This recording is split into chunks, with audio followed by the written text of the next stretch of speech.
day. High on real estate. Let's do a market update. So let's talk about inflation. It's kind of been the magic word in the news for the last week or so, and I kind of want you to know what that means to you. Inflation's gone up about 7.1% actually. So that's kind of the magic number the Fed has been talking about. Different things have gone up different amounts. I think gasoline's gone down a little bit. Heating oil has gone up 10%. I think groceries have gone up like 10, 13%. But the magic number is kind of 7.1. That's kind of the overall inflation number for the last year.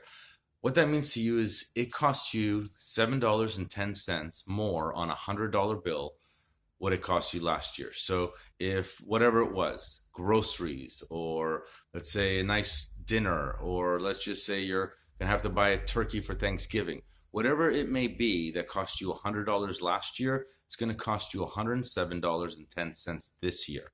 That means that if you made $100 a day, $100 an hour, $100 a minute, you need to make $107.10 just to be even between last year and this year.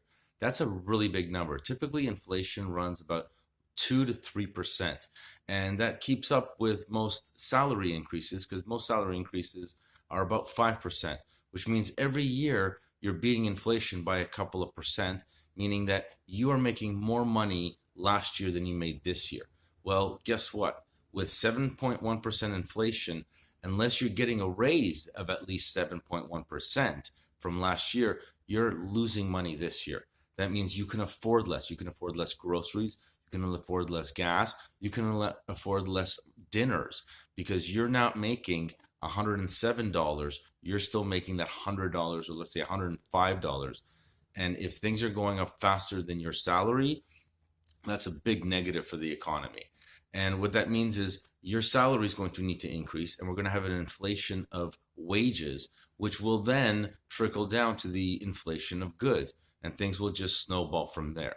That's kind of what the Fed is doing by increasing the borrowing rate and trying to slow down the rate of inflation. Let's see what happens. Let's see if they can do it. It seems to be doing, a decent job.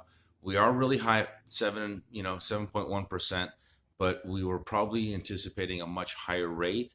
And with job reports coming back, very positive that we're increasing jobs, this is going to be very good for the economy. So hopefully this will stagger inflation and inflation will slow down from this 7.1%. Thanks for watching High on Real Estate. We'll see you next time.